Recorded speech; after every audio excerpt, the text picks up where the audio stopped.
Bonjour et bienvenue dans l'entretien sur France 24. Ce mercredi 31 mars, les juges de la Cour pénale internationale ont définitivement acquitté l'ancien président ivoirien Laurent Gbagbo et son ministre de la Jeunesse de l'époque, Charles Blé Goudé. Ils étaient accusés de crimes contre l'humanité commis lors des violences post-électorales de 2010 et 2011 en Côte d'Ivoire. Ils avaient été acquittés en première instance en janvier 2019, puis placés en liberté conditionnelle. Le verdict en appel les blanchit donc et leur rend leur liberté complète. Charles Blé Goudé est avec nous depuis La Haye. Merci beaucoup, Monsieur Blé Goudé, de nous accorder cette interview exclusive, la première depuis ce verdict. C'est moi qui vous remercie, monsieur. Alors, au moment de l'énoncé du verdict par les juges d'appel, on vous voit esquisser un grand sourire, joindre les mains. Qu'est-ce que vous avez ressenti ? J'ai parcouru en quelques secondes ces 7 années qui sont désormais derrière moi. Les embûches, les difficultés, les moments de doute. C'est pas facile d'être présenté au monde entier comme un criminel de guerre. C'est à cela que j'ai pensé. Finalement, j'ai dit gloire à Dieu. Nous y sommes. Enfin. Voilà. Vous vous êtes ensuite vu, j'imagine, avec Laurent Gbagbo. Qu'est-ce que vous vous êtes dit ? Nous nous sommes congratulés. Nous avons partagé beaucoup de difficultés ensemble, le président Laurent Gbagbo et moi. Ce n'était pas un dîner gala. Il s'agit de plusieurs années de notre vie qu'on nous a arrachées. Il s'agit aussi de notre honorabilité. Et il s'agit aussi qu'on a voulu présenter une image contraire au combat pour lequel nous nous sommes battus depuis des années. Moi, à ses côtés, lui, en tant que notre leader. Nous nous sommes parlé, nous nous sommes congratulés. Lui a pris la route de la Belgique et moi, je suis retourné là où je suis à La Haye. Est-ce que vous vous êtes dit à bientôt à Abidjan ? Bien sûr que nous nous sommes dit à bientôt à Abidjan. Alors, la question qui se pose, et qui se pose aussi pour Laurent Gbagbo, c'est qu'est-ce que vous allez faire maintenant ? Les autorités ivoiriennes vous ont-elles indiqué que vous pourriez rentrer ? On sait que Laurent Gbagbo a obtenu 2 passeports au mois de décembre. Vous, quelle est votre situation ?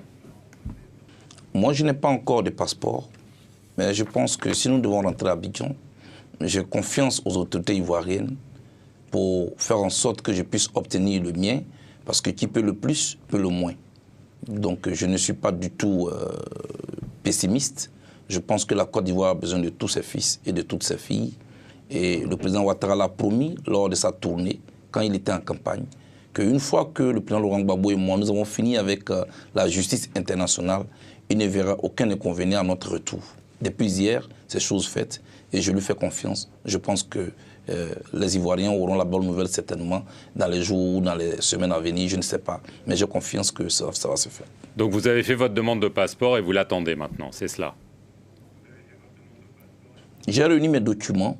Je pense que l'ambassade de la Côte d'Ivoire ici aux Pays-Bas qui est à La Haye, et non en Belgique comme certains l'ont prétendu, a mes documents. Et j'attends d'être convoqué pour que je puisse faire mon enrôlement. Et j'attends. Sinon, tous mes documents ont été déposés il y a juste quelques semaines. Et j'attends que je sois convoqué pour que je puisse rentrer en possession de mon document parce qu'il faut que je puisse me faire prendre mes empreintes. Et je pense que j'ai toujours considéré que ce n'était pas seulement une procédure administrative. Et la question du passeport de Charles Blé Goudé est une question éminemment politique. J'attends que les autorités puissent donner les instructions pour que cela soit fait. Mais je ne leur mets pas de pression. Les autorités ivoiriennes sauront agir à temps opportun. Alors, il y a une question qui se pose, un obstacle peut-être, c'est qu'en décembre 2019, vous avez été accusé par la justice ivoirienne d'actes de torture, homicide volontaire et viol condamné par contumace à 20 ans de prison. Alors une question toute simple mais cruciale, si vous rentrez en Côte d'Ivoire, est-ce que vous ne craignez pas d'être arrêté ou est-ce que vous espérez, de la part du pouvoir, un geste par rapport à cette condamnation, une amnistie, une grâce ou quelque chose dans ce genre ? J'espère de la part du pouvoir un geste, une amnistie ou une grâce. Parce que je pense que notre pays en a besoin. Vous savez, le pardon, qu'on l'accorde ou qu'on le demande, est une case dont la Côte d'Ivoire ne peut pas se passer. Au-delà de ma personne, j'ai profondément une pensée pour tous les Ivoiriens. Parce que nous, les politiques, nous parlons de nous. Mais pour que les Ivoiriens puissent souffler, puisse quitter cette zone de pression, je pense que les autorités ivoiriennes, je leur lance cet appel. Je souhaite qu'un geste soit fait pour décrisper cette atmosphère, pour que le président Laurent Gbagbo et moi, nous puissions rentrer chez nous et qu'on puisse tourner cette page-là.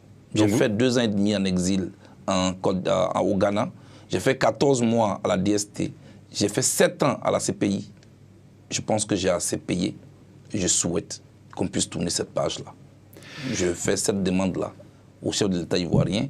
Je fais cette demande-là aux autorités ivoiriennes de faire un geste en notre faveur pour que nous puissions rentrer en Côte d'Ivoire auprès de nôtres qui nous ont manqué depuis et auprès des Ivoiriens pour que nous puissions prendre notre place, voilà, dans la société ivoirienne et dans la construction de la Côte d'Ivoire nouvelle. D'accord, donc vous demandez ce geste également pour Laurent Gbagbo qui a lui aussi été condamné dans une autre affaire, également à 20 ans. C'est bien ça? Bien sûr que le président Laurent Gbagbo et moi, nous sommes liés. Nous sommes liés juridiquement, nous sommes liés politiquement. Et quand je parle de moi, je ne peux pas parler de moi sans parler du président Laurent Gbagbo. J'ai partagé toutes ces difficultés avec lui. Et je pense que c'est mon soutien à sa personne et à son combat qui m'a envoyé ici. Laurent Gbagbo est mon leader. Et quand je demande un geste, c'est un geste global. Je demande que le président Ouattara fasse un geste pour le président Gbagbo et pour moi. C'est vrai que je ne suis pas son porte-parole, mais je partage cette douleur-là avec lui. Et je pense que nous avons exprimé notre volonté de rentrer en Côte d'Ivoire. Alors jusqu'ici, vous n'aviez pas le droit de vous exprimer sur la procédure devant la Cour pénale internationale. Maintenant, vous êtes libre de le faire. Qu'est-ce que vous voulez dire à propos de cette procédure? Je pense que cette procédure a été longue, mais il fallait être patient. Le président Gbagbo et moi, nous avons été patients. Quand on ne se reproche rien, on n'a pas peur de la justice et on ne doit pas craindre la justice. Je le dis, un citoyen qui est suspecté d'avoir commis des crimes peut venir à la Cour pénale internationale, se soumettre à un procès et s'il est reconnu innocent, peut repartir chez lui. Depuis hier, la Cour pénale internationale, par sa chambre d'appel, a estimé que le président Gbagbo et moi, nous sommes innocents et que nous devons rentrer chez nous.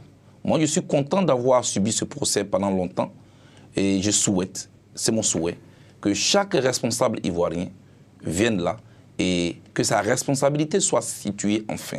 Parce qu'il y a eu des morts, il y a eu beaucoup de morts. Il y a eu, au-delà des morts des orphelins, il y a eu des victimes. Et j'ai un mot et une pensée pour ces victimes-là aujourd'hui. Je pense qu'il faut que la responsabilité de tous les acteurs de la crise politique ivoirienne soit située. Et puis, comme ça, vous voyez, les murmures vont cesser. Et puis, nous allons nous pardonner les uns les autres et nous allons avancer ensemble pour la Côte d'Ivoire nouvelle. En ce qui me concerne, je voudrais vous dire tout de suite, en ce qui me concerne, M. Marc, en ce qui me concerne, pardonne-nous nos offenses, comme nous pardonnons aussi à ceux qui nous ont offensés. Que ce soit dans la Bible, dans la Torah ou dans le Coran, cette parole a un sens. Vous demandez pardon aux victimes? Je vais parler à la Côte d'Ivoire plurielle. Mes frères ivoiriens, certains avec qui je me suis brouillé, ceux qui sont sentis blessés, offensés, outrés par quelques paroles qui sont sorties de ma bouche, par un acte avéré ou faux ou supposé qui l'a blessé, ici, devant le monde entier, je voudrais humblement demander pardon à mes frères ivoiriens. De l'autre partie, qui ne m'ont pas compris, avec qui je me suis brouillé, le temps est arrivé pour qu'on se donne la main. Parce qu'on ne peut pas continuer ainsi à nous accuser mutuellement, à vouloir écraser l'autre. Le résultat est connu, c'est la désolation. Je suis venu ici sur fond de crise, sur fond de conflit. Je voudrais repartir sur fond de rassemblement des Ivoiriens. Je veux qu'on rassemble les Ivoiriens de nouveau. Pardonnons-nous les uns les autres. Moi, je demande pardon, humblement. Pas forcément parce que j'ai fait quelque chose, mais il y en a pour qui Blé Goudé n'est pas forcément un ange. Ceux-là, on ne s'est pas compris. Je viendrai vers eux pour qu'on se parle, pour qu'on puisse s'expliquer, pour qu'on puisse comprendre enfin que nous avons une chose en commun, c'est la Côte d'Ivoire, qui a besoin qu'on puisse se construire. Moi, je veux repartir sur la base d'un rassemblement, qu'on tourne la page. Je demande humblement pardon. Je n'ai pas besoin d'attendre une élection avant de demander pardon. Ça n'aura aucun sens. Je suis encore ici à La Haye. Si je le faisais ce pardon pendant que j'étais en prison, on me dirait que c'est parce qu'il n'était pas dans les liens de la détention qu'il parle ainsi. Aujourd'hui, j'ai été acquitté totalement de toutes les charges contre moi. Je suis un homme libre. Et c'est un homme libre que je lance cet appel.